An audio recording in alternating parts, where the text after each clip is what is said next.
Hello बच्चों, कैसे हो? आशा है सभी लोग ठीक होंगे। मैं भीम, माइंड ब्लोइंग क्लासेस में बहुत बहुत आपका स्वागत है। हम पढ़ रहे थे geography class 10th chapter second. इसमें कुछ हो चुका था, उसी के आगे कंटिन्यू करते हैं और पढ़ रहे हैं भारतीय वनों के प्रकार। वन एवं वन्य जीव संसाधन दूसरा चैप्टर हमारा था, उसमें हम कुछ पढ़ चुके थे।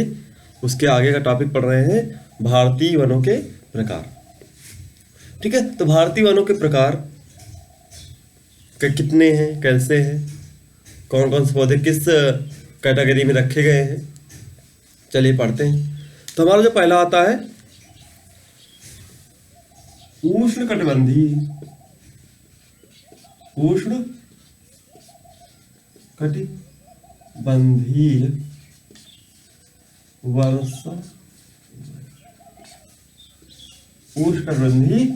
वर्षा वन।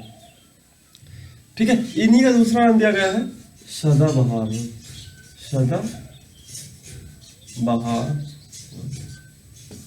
ठीक है, इन्हीं का क्या नाम दिया गया? सदाबहार वन। ठीक है, अब आप इसको अगर इसका मतलब समझ लें, उष्ण वन क्या होता है? गर्म से। ठीक है, कटिबंधी मतलब एक ही क्षेत्र। कटिबंधी में होता है क्षेत्र। जैसे हमने पढ़ा था अक्षांशीय विस्तार पढ़ा था, तो उससे जो बीच में जो भी अक्षांशों के बीच में होता है, इसी को क्या बोलते हैं? जो क्षेत्र होता है इसी को क्या बोलते हैं? कटिबंध। ठीक है, तो उष्ण कटिबंधीय वर्षा वन। ठीक है, तो कटिबंध मतलब क्षेत्र, गर्म क्षेत्र वाली। वर्षा मतलब समझ रहे हो, जहां पे बरसात होती है। ऐसे वनों को किसमें रखा गया? उष्णकटिबंधीय वर्षा वन। इसी को क्या कहा जाता है? सदाबहार वन। अब उष्णकटिबंधीय जो वर्षा वन है, वर्षा से तात्पर्य ये है कि अगर वहां पे बारिश हो रही तो कैसे पौधे होंगे? हरे भरे होंगे। कैसे? वर्ष भर कैसे होंगे? वर्ष भर हरे भरे ही होंगे। ठीक है, ये वन कहाँ कहाँ पाए जाते हैं, हमें बात आती है। तो ये पश्चिमी घाट कहाँ है बताया था? जो हमारा भारत है, ये पूरब है, ये पश्चिम है, ये। ठीक है, केरल भाग में पश्चिमी घाट पाया जा रहा है। दूसरा, ये मेघालय में। ठीक है, पूर्वी क्षेत्र। ठीक है, देश के पूर्वी क्षेत्र में, पूर्वी राज्यों में भी पाए जाते हैं। उत्तर पूर्वी भारत में मिलते हैं। ठीक है, उत्तर पूर्वी भारत। ठीक है, क्यों? क्योंकि आपको पता सबसे ज्यादा वर्षा वाला स्थान कौन सा है? क्वेश्चन पूछा जाता कभी कभी। भारत में सबसे ज्यादा वर्षा वाला क्षेत्र या स्थान कौन सा है? तो आपने पढ़ा है, बचपन से पढ़ा है, मासिनराम। कहाँ है? चेरापूंजी के मेघालय। ठीक है, कहाँ पे है? मेघालय में। चेरापूंजी इसे नाम दिया जाता है। ठीक है, चेरापूंजी क्षेत्र में। तो अब यहाँ पे बारिश होती है, तो यहाँ पे ये पौधे पाए जाएंगे कि नहीं पाए जाएंगे? बिल्कुल पाए जाएंगे। और क्यों बारिश यहाँ पे सबसे ज्यादा होती है, ये भी बताया गया है आपको क्लास में कि यहाँ पे क्या है? गारो, खासी, जयंतिया। गारो, खासी, जयंतिया, ये क्या है? किसी के नाम है? नहीं, ये तीनों की क्या है? पहाड़ियां हैं। ठीक है, उत्तर पूर्वी भारत की क्या है? पहाड़ियां हैं, जिनसे जब मानसून हमारा चाहे तो अरब सागर से उठे या बंगाल की खाड़ी से उठता है, तो जब मेघालय में जाके पहाड़ियों से टकराता है तो सारी की सारी वर्षा बादल वहां पे कर देते हैं। ठीक है, जो बादल यहाँ से उठ के जाते हैं बंगाल की खाड़ी से, तो यहाँ पहाड़ियों की वजह से आगे न जाकर सारी की सारी अपना वर्षा का जल वहीं पे गिराते हैं। इसलिए मानसून में सबसे ज्यादा वर्षा होती है, इसीलिए यहाँ पे उष्णकटिबंधीय वर्षा वन पाए जाते हैं। ठीक, ये रही बात। इसका हमारा दूसरा पॉइंट आता है उष्णकटिबंधीय। ठीक है, दूसरा हमारा आता है उष्णकटिबंधीय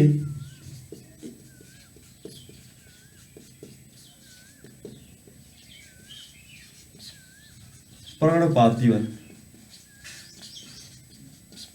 ठीक है, उष्णकटिबंधीय पर्णपाती वन, ठीक है। इन्हीं को क्या बोला जाता है? मानसूनी, ठीक है, इन्हें क्या बोला जाता है? मानसूनी वन। आपको बताया उष्णकटिबंधीय गर्म क्षेत्र से, पर्णपाती मतलब पर्ण मीन्स क्या होता है? पत्ती, ठीक है। ऐसे आप देख सकते हैं मानसूनी, मानसून का मतलब क्या है? उसका जलवायु में परिवर्तन होना, ठीक है।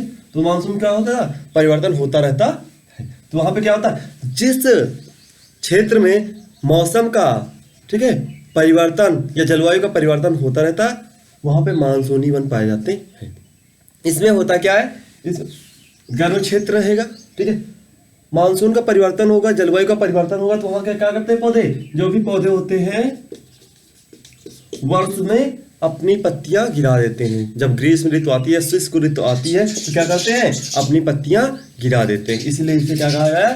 पर्णपाती वन कहा गया है, ठीक है। अगर इनमें बात कर लेते हैं तो ये भारत में सबसे ज्यादा विस्तृत है।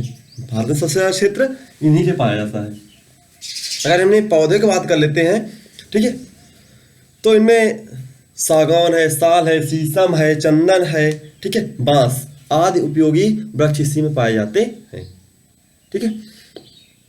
इसके बाद हमारा तीसरा आता है उष्णकटिबंधीय कांटेदार वन, ठीक है, उष्णकटिबंधीय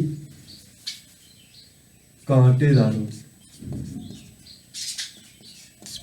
कांटेदार, उष्णकटिबंधीय कांटेदार वन, ठीक है। अब इसका भी आप अर्थ निकाल सकते हैं, ठीक है।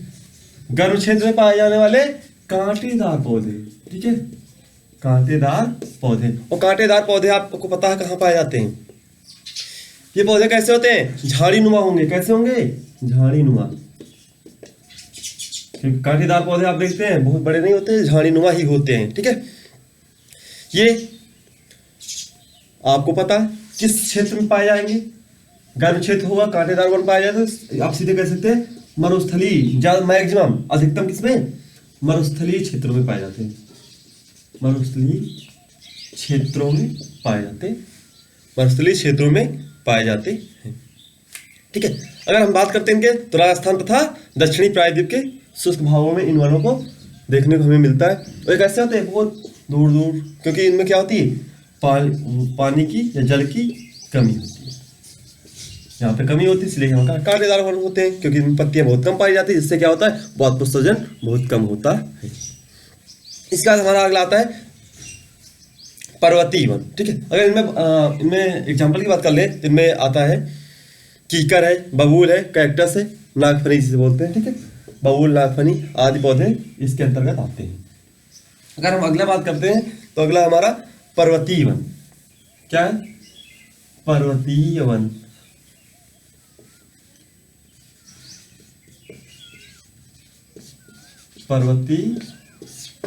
पर्वतीय वन क्या है? अब ये पर्वत में पाए जाने वाले, ठीक है, पर्वत में, पर्वत या पठार कह सकते हैं, ठीक है, पर्वत या पठार में पाए जाने वालों को क्या बोलते हैं? पर्वतीय वन कहते हैं।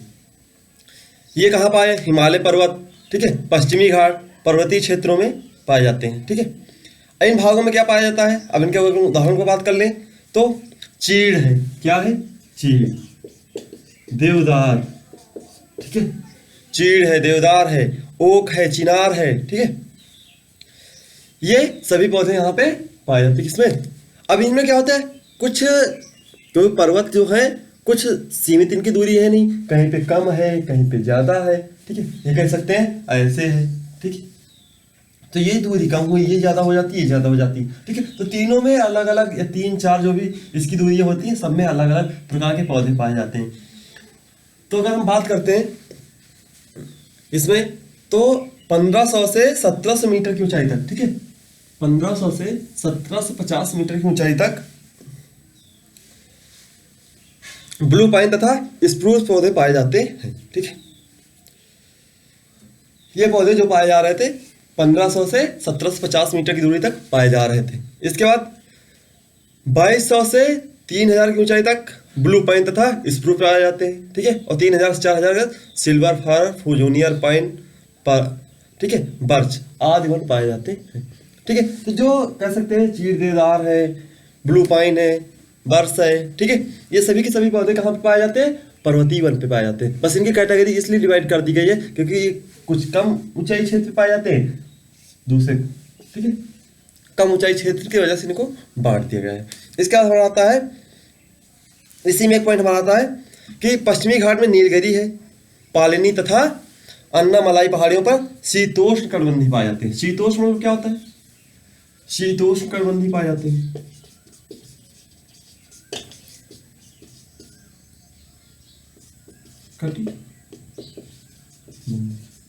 शीत और उष्ण से मिलकर क्या है?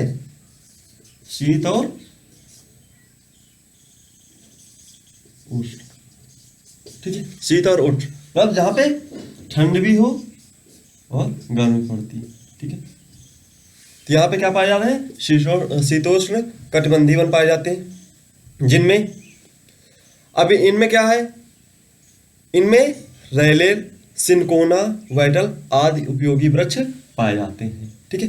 एक इसका नाम तो आप सुनेंगे, सिनकोना, ठीक है। इस तरह के पौधे इन क्षेत्रों में पाए जाते हैं, ठीक है, सिनकोना, ठीक। इसके बाद आता है हमारा ज्वारीय वन। क्या आता है? ज्वारीय वन, ज्वारीय वन, ठीक है। ज्वारीय वन का मतलब क्या है? ये कह सकते हैं इसका संबंध गंगा नदी के डेल्टाई भागों से, किसके? डेल्टाई भागों से है। इसका संबंध गंगा नदी के डेल्टाई भागों से है, ठीक है। अब जो गंगा नदी है, गंगा नदी के डेल्टाई भागों पर ज्वारीय वन पाए जाते हैं। जैसे अब गंगा नदी की जगह, और डेल्टा कहाँ पे बनता है? आपको बताया था, डेल्टा वहीं पे बनता है जहां पे नदियां समुद्र में प्रवेश करती हैं। नदियां समुद्र में प्रवेश करती हैं, वहीं पे डेल्टा बनता है। अब गंगा नदी, तो गंगा नदी कहाँ पे प्रवेश, समुद्र में प्रवेश करती है? सागर में, महासागर में प्रवेश करती है, आपको पता है, पश्चिम बंगाल में, ठीक है, पश्चिम बंगाल। और पश्चिम बंगाल में कौन सा डेल्टा बनाती है? सुंदरवन। तो सुंदरवन ज्वारीय वनों के लिए प्रसिद्ध क्षेत्र है, ठीक है। अब इन्हीं में सुंदरवन डेल्टा में ही सुंदरी वन या इन्हें मैनग्रोव वनस्पतियां कहते हैं। मैनग्रोव वनस्पतियां पाई जाती हैं। कभी कभी एक नंबर में पूछा जाता है कि मैनग्रोव वनस्पतियां मुख्य रूप से कहां पर पाई जाती हैं, तो अगर ऑप्शन सुंदरवन है तो ये सही होगा। या कभी कभी ये भी ऑप्शन दे देता है ज्वारी, मैनग्रोव वनस्पतियां किसका उदाहरण है? ज्वारीय वन का, उष्णकटिबंधीय वन का, ठीक है। तो आप कर लेंगे किसका है? ज्वारीय वन का। शीतोष्णकटिबंधीय ऑप्शन का ही दे, 4 ऑप्शन देगा, ठीक है, तो वहां पे ज्वारीय वन का, ठीक। इसके बाद आता है हमारा भारतीय वनों के असमान वितरण को प्रभावित करने वाले कारक। भारतीय वनों के असमान वितरण को, असमान वितरण को प्रभावित करने वाले कारक।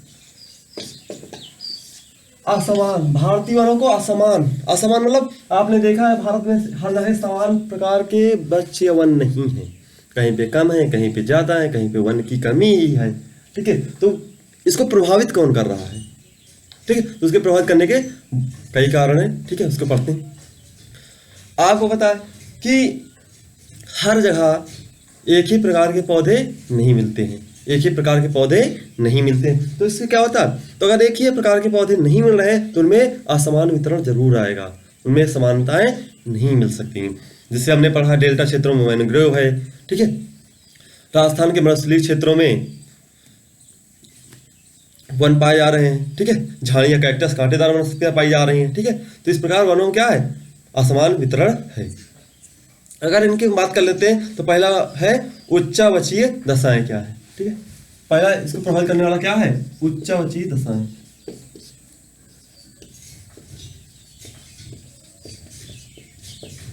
उच्चवाची दशाएं।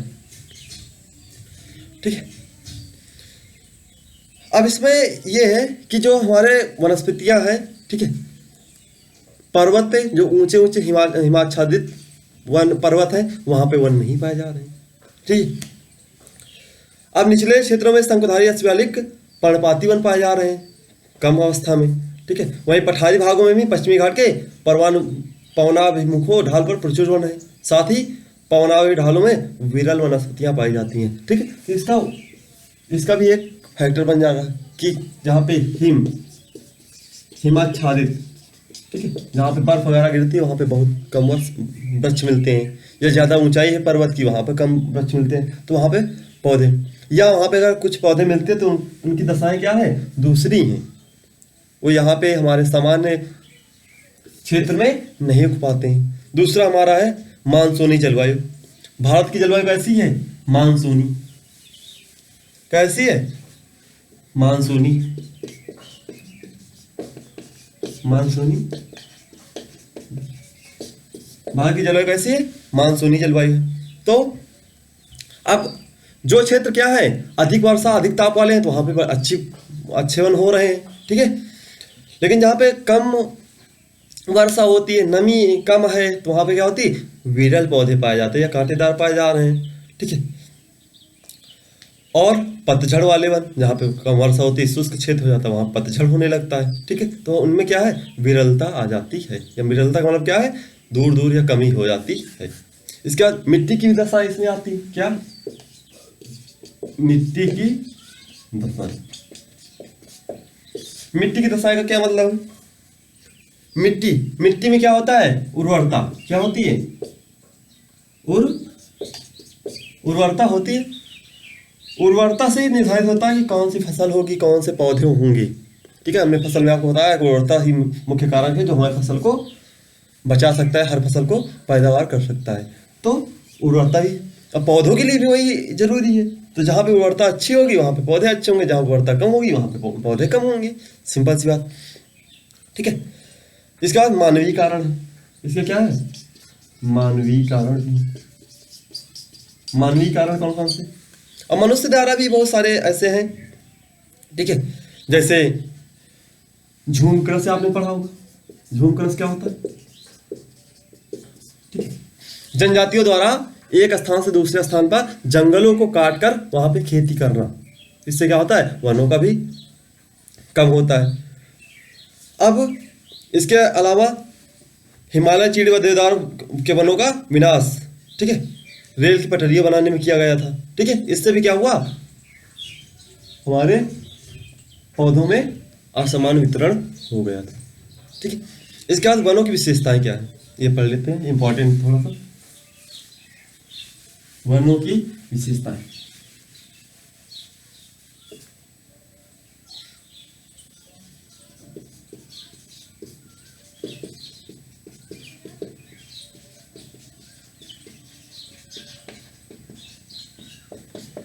भारतीय वनों की विशेषताएं क्या है।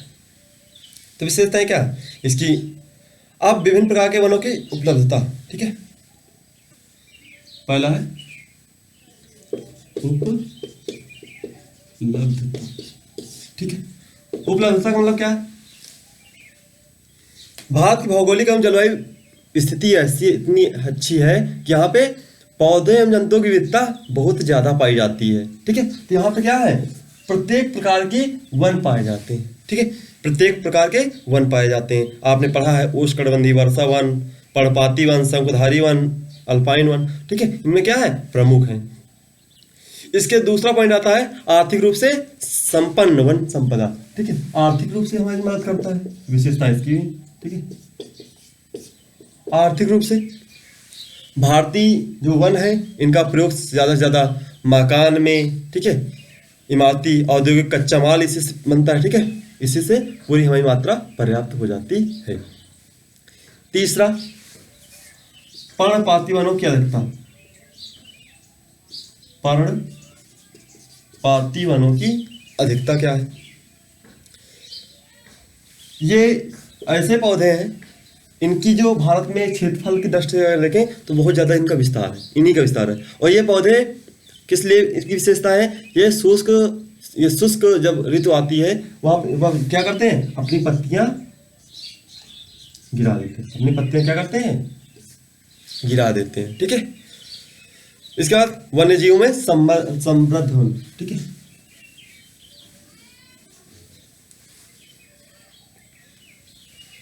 वन्य जीवों में, ठीक है, वन की वजह से, क्योंकि जितने अच्छे वन होंगे उन्हीं की वजह से क्या हमें मिलेंगे, वन्य जीव मिलेंगे, जो हमारी जैव विविधता को बनाए रखेंगे।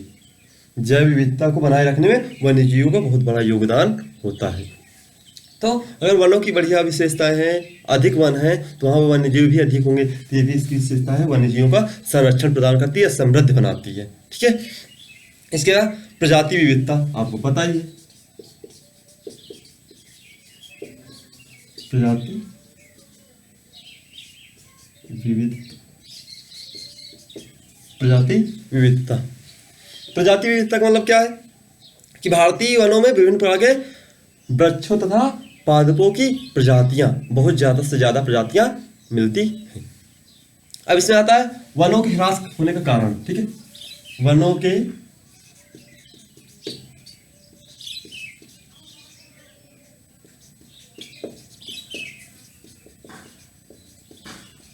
क्या कारण है? ठीक,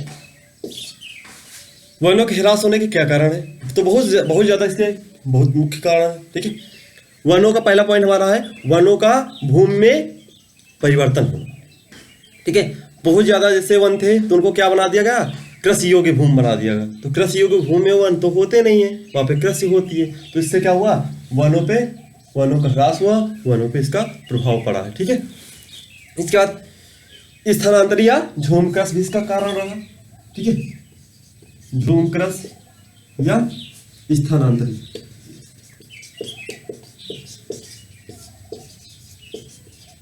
ठीक है, स्थानांतरी या झूमक्रस इसका भी मुख्य कारण रहा। इसका मतलब ये होता है कि जो हमारे खानाबदोशी या कृषि कह सकते हैं, भारत के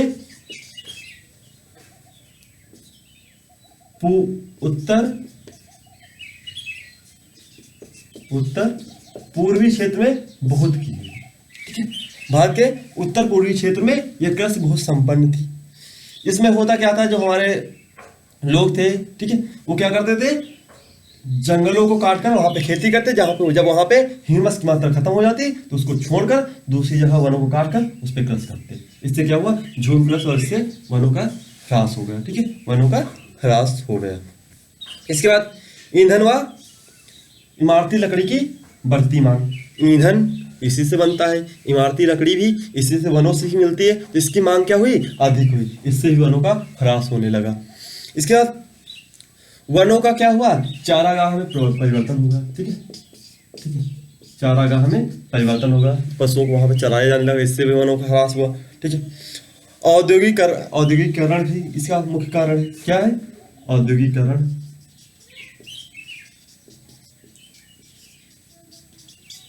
औद्योगिकीकरण। ठीक है, औद्योगिकरण भी इसका, खनन, ठीक है, खनन भी इसका मुख्य कारण था।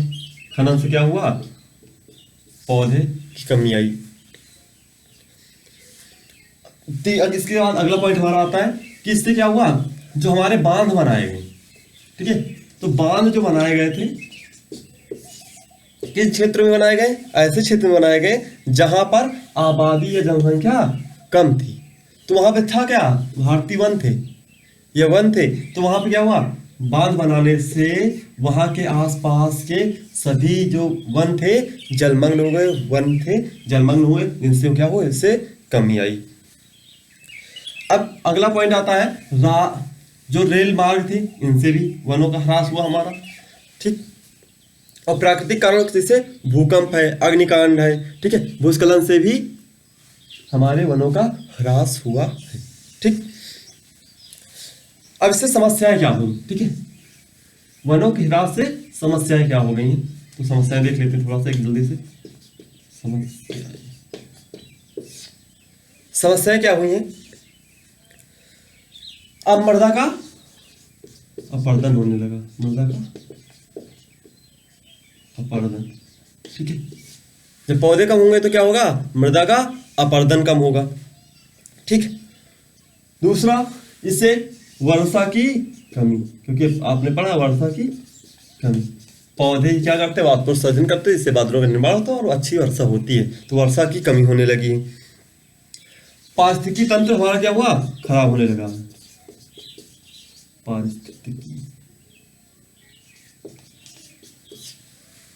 पारिस्थितिकी तंत्र भी हमारा खराब होने लगा। पर्यावरण प्रदूषण में वृद्धि हो गई। पर्यावरण में प्रदूषण की वृद्धि, पर्यावरण में प्रदूषण की वृद्धि होने लगी। ठीक है, तो ये है। इससे क्या, औषधि पादपों का भी उन्मूलन हो रहा है।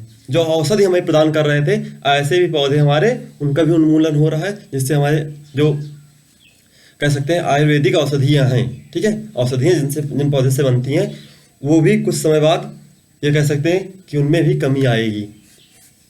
ठीक है, अब इसमें आता है वनों पर आधारित प्रमुख उद्योग। वनों पर आधारित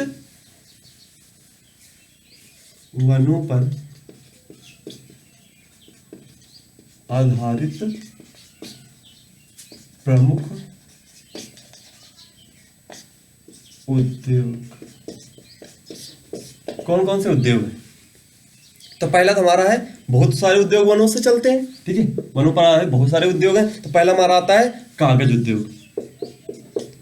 ठीक है, कागज उद्योग किससे बनता है, पौधे से ही बनते हैं। ठीक है, मुख्य रूप से इसका जो कागज बनता है, इसका कच्चा माल क्या होता है, पौधे होते हैं, कच्चे माल से बनाया जाता है, जिसमें क्या होता है, बांस है, यूकेलिप्टस है, आदि के वृक्षों से कच्चे माल की प्राप्ति की जाती है। ठीक है, दूसरा हमारा है खेल उपकरण। जितने भी हमारे खेल उपकरण होते हैं, किससे बने होते हैं, ज्यादा से ज्यादा लकड़ी से बने हुए होते हैं। जो किससे प्राप्त होते हैं, वनों से ही प्राप्त होते हैं, जिनमें उपयोग किसका किया जाता है, पॉपुलर, अखरोट, टीक आदि वृक्ष की लकड़ी का उपयोग किया जाता है। इसके बाद माचिस, दिया सलाई से बोलते हैं माचिस का भी किस्सा है, आपने देखा, उसमें लकड़ी लगी हुई होती है, तो लकड़ी किसका है, जो यूकेलिप्टस है, पॉपुलर है, ठीक है, इसी से बनाई जाती है। जो कमजोर लकड़ियां होती हैं उन्हीं से।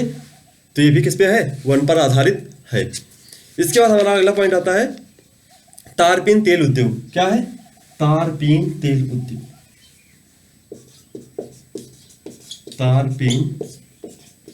तारपीन का तेल भी क्या है, पौधों से निकाला जाता है, जिसे क्या बोलते हैं, चीड़।